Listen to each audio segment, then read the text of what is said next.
ഷേ, ഇത് ഫുള്ള് ചെളിയായല്ലോ. സാരമില്ല, ഇത് പോകണ ഒരു വഴി എനിക്കറിയാം. നമുക്കത് ചെയ്തു നോക്കിയാലോ. വീട് വൃത്തിയായിരിക്കേണ്ടത് എല്ലാവരെയും സംബന്ധിച്ച് പ്രധാനപ്പെട്ട ഒരു കാര്യമാണല്ലേ. എന്നാൽ പലരുടെയും പ്രശ്നവും ശ്രദ്ധക്കുറവും വരുന്നത് അത് ക്ലീൻ ചെയ്യാൻ ഉപയോഗിക്കുന്ന മോപ്പുകളിലാണ്. പണ്ട് കാലത്ത് എന്ത് ബുദ്ധിമുട്ടായിരുന്നോ എന്നറിയാമോ. ഫ്ലോർ ക്ലീൻ ചെയ്യാൻ വേണ്ടിയിട്ട് ഒരു ബക്കറ്റ് നിറയെ വെള്ളം, തുണി, ആ തുണി ചുറ്റാൻ ഒരു കമ്പ്. ഈ ബുദ്ധിമുട്ടുകൾ ഒഴിവാക്കാനാണ് മാർക്കറ്റിൽ മോപ്പുകൾ ഇറങ്ങിയിട്ടുള്ളത്. മേടിക്കുമ്പോൾ പല നിറത്തിലുള്ള മോപ്പുകൾ പിന്നീട് നിറം മാറുകയും തറയിൽ പകുതി ചെളി അതിൽ പിടിച്ചിരിക്കുകയും ചെയ്യും. എത്ര വൃത്തിയാക്കിയാലും ആ അഴുക്കും മാറത്തില്ല. എന്നാൽ ഇതിനൊരു പരിഹാരമുണ്ട്. ആദ്യം തന്നെ മോപ്പ് നമ്മളിങ്ങനെ റിമൂവ് ചെയ്തെടുക്കണം. എന്നിട്ട് ഒരു പ്ലാസ്റ്റിക് കവറിലേക്ക് അതിടണം. ഇനിയുള്ള കാര്യങ്ങളാണ് പ്രധാനപ്പെട്ടത്. അതിലേക്ക് 1 ടേബിൾ സ്പൂൺ ഉപ്പിടുക.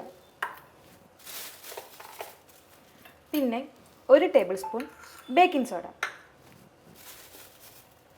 ഇനി വേണ്ടത് നമ്മുടെ എല്ലാവരുടെയും വീട്ടിലുണ്ടാവുമല്ലോ ഫ്ലോർ ക്ലീനർ. അത് ഒരടപ്പ് ഒഴിച്ചു കൊടുക്കുക.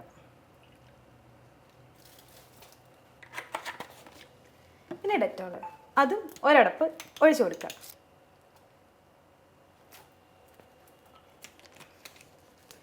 ഇനി ചെയ്യേണ്ടത് കുറച്ച് വെള്ളം കൂടി ഒഴിച്ചിട്ട്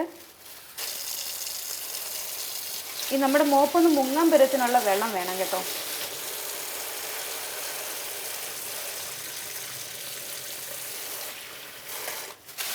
നല്ല പോലെ കെട്ടിക്കൊടുക്കണം. ഇങ്ങനെ കെട്ടിക്കൊടുത്ത് 1/2 മണിക്കൂർ ഇത് അടച്ചു വയ്ക്കണം. ഞാൻ ദേ മോപ്പ് സെറ്റാക്കി അരമണിക്കൂറത്തേന് മാറ്റി വെച്ചിട്ടുണ്ട് കേട്ടോ. അപ്പോൾ ഇങ്ങനെ ചെയ്യുന്നത് മൂലം നമ്മുടെ മോപ്പിൻ്റെ നിറം മാറുകയും ചെയ്യും, അതോടൊപ്പം ബാക്ടീരിയകൾ നശിച്ചു പോവുകയും ചെയ്യും. അതുകൊണ്ട് തന്നെ ഇനി എല്ലാവരും തറ വൃത്തിയാക്കുമ്പോൾ ആദ്യം ശ്രദ്ധിക്കേണ്ടത് മോപ്പ് ക്ലീൻ ചെയ്യാനാണ്. ഇതുപോലെ ഒന്ന് ചെയ്തിട്ട് ഫ്ലോർ ക്ലീൻ ആക്കി നോക്കിക്കോളൂ. എന്താണേലും വ്യത്യാസം ഉണ്ടാവും. അപ്പോൾ നമുക്ക് മറ്റൊരു വീഡിയോ ആയിട്ട് കാണാം. ബൈ.